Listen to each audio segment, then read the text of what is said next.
तो देखिए, high school और इंटरमीडिएट में आप भी ऐसी परीक्षाएं देते हैं, हमने भी ऐसी परीक्षाएं दी है। 4, 5, 6 कवियों की जीवनी याद कर लेते हैं, उसमें से एक कवि की जीवनी पेपर में फंस जाती है।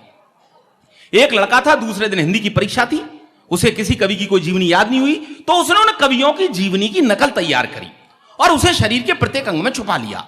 अब उसे यह भी याद नहीं रहा कि उसने कौन सी पर्ची कहां छुपा ली।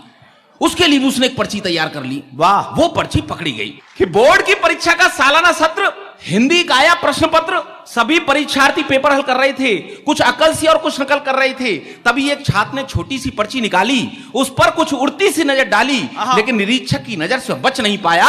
उसने उस छात्र से उस पर्ची को छुड़ाया और पर्ची को पढ़कर तो उसके छक्के छूट गए, हिंदी के कवियों के भाग्य फूट गए। उस पर्ची में लिखा था कि कबीरदास जी मोजे में, सूरदास जी बाह में। उस पर्ची में लिखा था कि कबीरदास जी मोजे में, सूरदास जी बाह में, तुलसीदास बेल्ट में, बिहारीलाल पांव में, महादेवी आस्तीन में, पंत जी अगल में, प्रसाद जी कॉलर में, निराला जी बगल में। जय हो।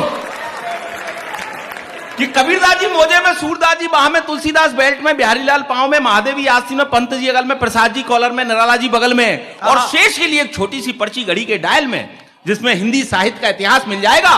और नकल करते यदि पकड़ा गया तो एक बड़ा नोट पीछे की जेब में, जिसे पाकर निरीक्षक खिल जाएगा।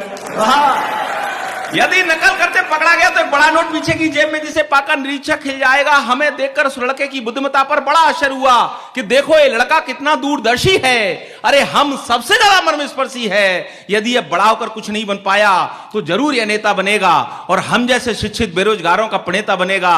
ये देखते ही देखते हमसे बहुत दूर निकल जाएगा। हम जैसा युवा इस शिक्षा की चक्की में पिसता ही रह जाएगा। युवा इस शिक्षा की चक्की में पिसता ही रह जाएगा।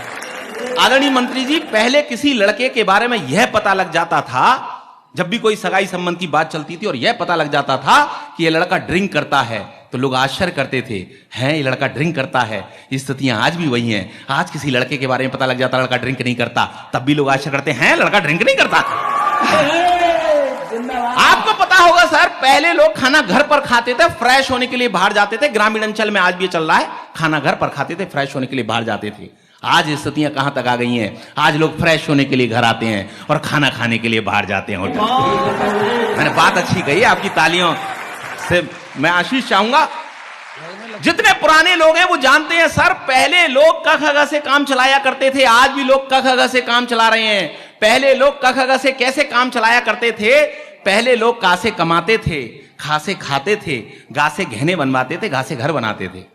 का से कमाते थे, खा से खाते थे, गा से गहने बनवाते थे, घा से घर बनाते थे। स्थितियां आज भी वही हैं। आज भी लोग क ख ग से काम चला रहे हैं। आज लोग का से कर्ज ले लेते हैं, खा से उसे खा जाते हैं, गा से गायब हो जाते हैं और रास्ते मिल जाए तो घा से घुड़की और देते हैं। ये स्थितियां साहब। पहले मंत्री जी, कोई भी नेता होता था अपने पार्टी अध्यक्ष के पास टिकट मांगने जाता था तो कहता था साहब मुझे उस शहर से टिकट दे दीजिए, मैं वहां से जीत जाऊंगा क्योंकि वहां के लोग मुझे जानते हैं।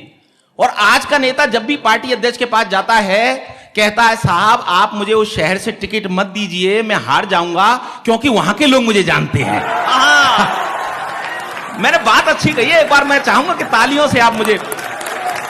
पहले कोई लड़की अपनी मां से पूछती थी कि मां मैं जीन्स पहन लूं, तो उसकी मां उससे मना कर दी, नहीं बेटा जीन्स नहीं पहनना, अच्छी बात नहीं है। आज स्थितियां कहां तक आ गई हैं? आज कोई लड़की अपनी मां से पूछती है कि मां मैं मिनी स्कर्ट पहन लूं, तो उसकी मां कहती है बेटी पहन ले, कुछ तो पहन ले।